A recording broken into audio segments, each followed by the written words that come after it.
Esta madrugada, mientras la mayoría dormía, ocurrió algo que los mercados financieros llevan semanas temiendo y que los estrategas de Washington sabían que era solo cuestión de tiempo. Las Fuerzas Armadas de Estados Unidos atacaron la isla de Kark, no la infraestructura petrolera de la isla. Eso es un matiz absolutamente crítico que voy a explicar en detalle. Atacaron los objetivos militares. Pero lo que hace que este momento sea diferente de cualquier otro en las 3 semanas que lleva esta guerra es lo que Trump dijo después del ataque. Dijo que decidió, por ahora, no destruir la infraestructura petrolera, y añadió que si Irán continúa bloqueando el paso de barcos por el estrecho de Hormuz, reconsiderará esa decisión de manera inmediata. Esa frase es la más importante que se ha pronunciado en este conflicto desde que comenzó. Y quiero explicar por qué, con datos concretos y sin catastrofismo, porque el catastrofismo es fácil pero no sirve para entender lo que está pasando, ni para tomar decisiones informadas.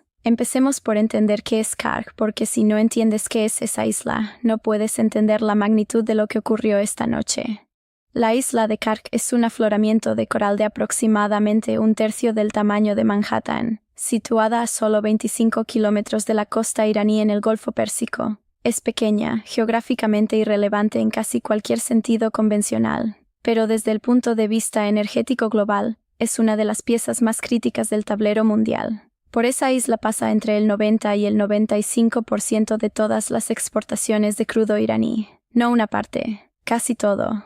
Para que eso tenga sentido en términos concretos, Irán exportaba, en las semanas previas al inicio de esta guerra, más de 3 millones de barriles de petróleo al día. Casi toda esa cantidad sale por Kark. La razón por la que Kark existe como terminal principal no es política sino geográfica. Las aguas profundas que rodean la isla permiten el atraque de grandes superpetroleros que no pueden acercarse a la mayor parte de la costa continental iraní por falta de calado. Kark tiene una capacidad de almacenamiento estimada en 30 millones de barriles, y según datos de la firma de análisis Kepler recogidos por Reuters, en el momento del ataque había allí almacenados 18 millones de barriles de crudo. Esta isla es lo que en geoestrategia se llama un punto de estrangulamiento de un país. No es el ejército iraní, no es su programa nuclear, es el grifo por donde sale el dinero que financia todo lo demás. Y hasta esta madrugada, Estados Unidos había evitado atacarla durante 2 semanas de operaciones intensísimas, porque hacerlo era cruzar una línea que nadie quería cruzar todavía.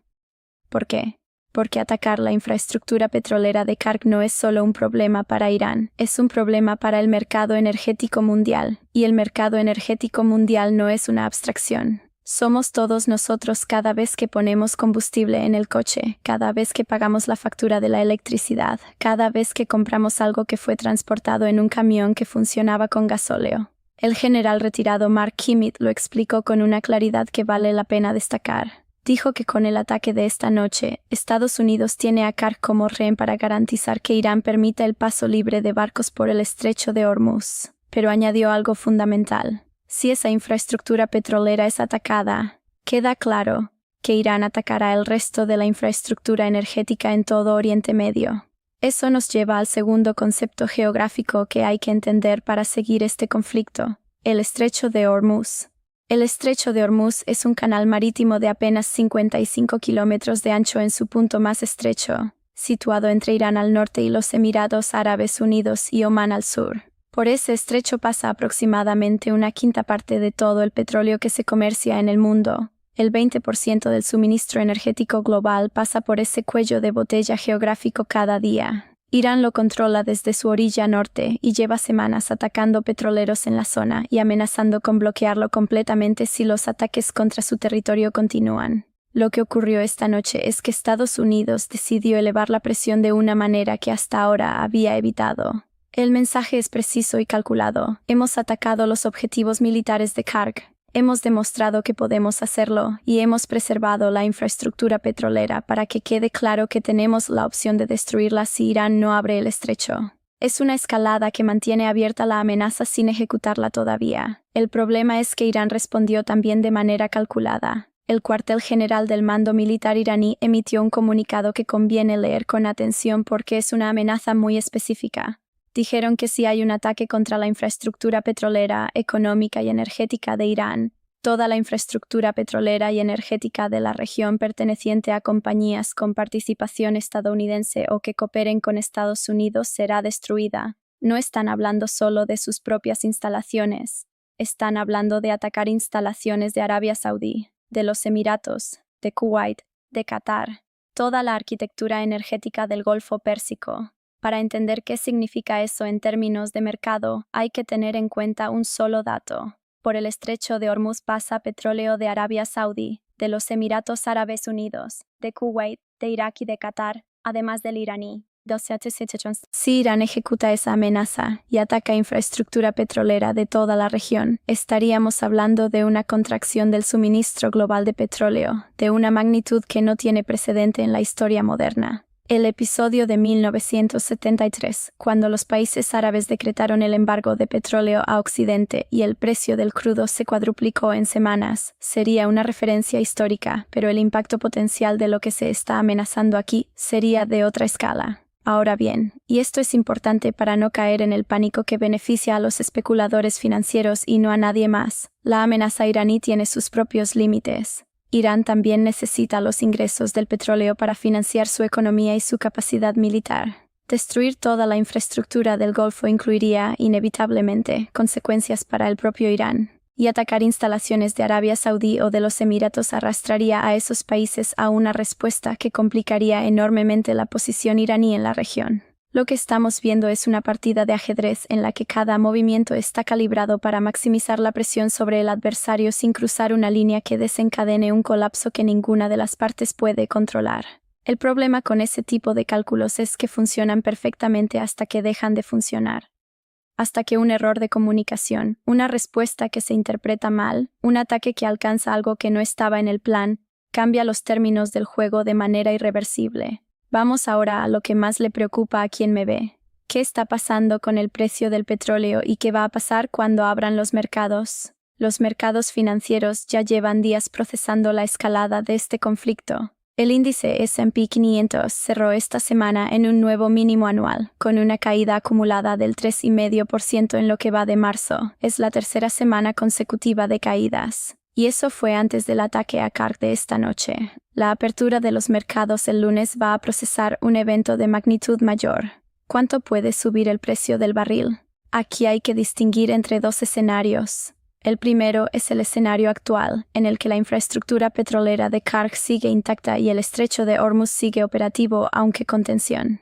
En ese escenario, el mercado ya había incorporado parte del riesgo en las semanas anteriores, y el ataque de esta noche, al no haber dañado instalaciones petroleras, puede generar una alza significativa pero manejable. Los analistas de JP Morgan habían estimado antes de esta escalada que un cierre prolongado del estrecho de Hormuz podría llevar el precio del barril a niveles que no se han visto desde la crisis energética de 2022. El segundo escenario, el que nadie quiere ver ejecutado, es el que se activa si Trump decide efectivamente atacar la infraestructura petrolera de Kark o si Irán ejecuta su amenaza de represalias sobre instalaciones del Golfo. En ese escenario, la contracción del suministro podría ser tan brusca que los modelos de precio que manejan las mesas de trading dejan de tener referencia histórica válida. No es que el precio va a subir un 20 o un 30%. Es que el mecanismo de formación de precios puede entrar en un modo de pánico que no responde a los fundamentos normales de oferta y demanda. Pero hay un tercer elemento en este tablero que la mayoría de los análisis que estoy viendo en los medios generalistas están dejando de lado y que es fundamental para entender las próximas semanas.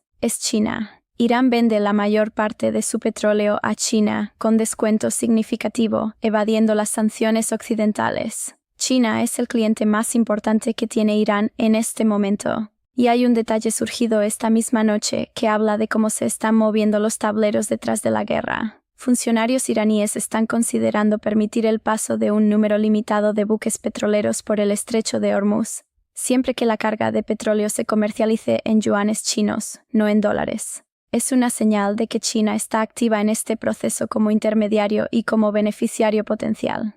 Si el petróleo del Golfo empieza a comercializarse en yuanes en lugar de dólares, eso no es solo una noticia energética, es una noticia sobre el sistema monetario internacional y sobre el papel del dólar como moneda de reserva global. No va a ocurrir de un día para otro, pero que esa posibilidad esté siendo discutida en este contexto es un indicador de cuánto se están moviendo los cimientos del orden económico que conocemos. Por otra parte, Rusia observa este conflicto con interés muy particular. Trump concedió esta semana una exención temporal para algunas compras de petróleo ruso sancionado, una medida que generó críticas entre los aliados europeos porque podría beneficiar el financiamiento de la guerra en Ucrania. El razonamiento de Washington es que necesita tener disponibilidad de suministros alternativos si el conflicto en el Golfo escala. Pero el efecto práctico es que Rusia, que estaba bajo una presión enorme por las sanciones, recibe un alivio en el peor momento posible desde el punto de vista de la cohesión de la Alianza Occidental. ¿Qué significa todo esto para el espectador que me ve desde España, desde México, desde cualquier parte de América Latina o de Europa? Significa que el precio de los combustibles, que ya había subido en las últimas semanas por la tensión en el Golfo, va a seguir siendo un elemento de presión sobre la inflación general durante el tiempo que dure esta escalada. Significa que las economías que más dependen de importaciones de petróleo son las más vulnerables a los choques de precios que este conflicto puede generar. Y significa que hay una ventana de incertidumbre sobre la mesa esta semana, con los mercados abriendo el lunes con la noticia del ataque a Karg en primera plana, que va a traducirse en volatilidad financiera significativa. Lo que debemos vigilar de manera muy concreta en las próximas horas y días es lo siguiente. Primero, si el estrecho de Hormuz sigue operativo, o si Irán ejecuta alguna acción de bloqueo real. Eso es el termómetro más directo del nivel de escalada. Segundo, si Trump anuncia el inicio del convoy de escolta de petroleros por el estrecho, que dijo que ocurrirá muy pronto. Eso representaría una implicación directa de la Marina de Estados Unidos en la protección del flujo comercial y elevaría el riesgo de incidentes en el agua. Tercero, las declaraciones de Arabia Saudí y de los Emiratos, que son los que tienen más que perder si el conflicto se extiende a sus instalaciones. Cuarto, la apertura de los mercados el lunes y la respuesta del precio del crudo Brent, que es el referente para Europa, y del crudo West Texas Intermediate, el referente para América. Quiero cerrar con algo que me parece importante decir en este tipo de momentos, cuando la información llega en tiempo real, cuando los titulares se superponen y cuando la escalada de los acontecimientos crea una sensación de urgencia que a veces nubla el juicio. El análisis serio no consiste en predecir con certeza lo que va a pasar. Consiste en entender los incentivos de cada actor, los límites de cada amenaza y los mecanismos que pueden desescalar o escalar el conflicto.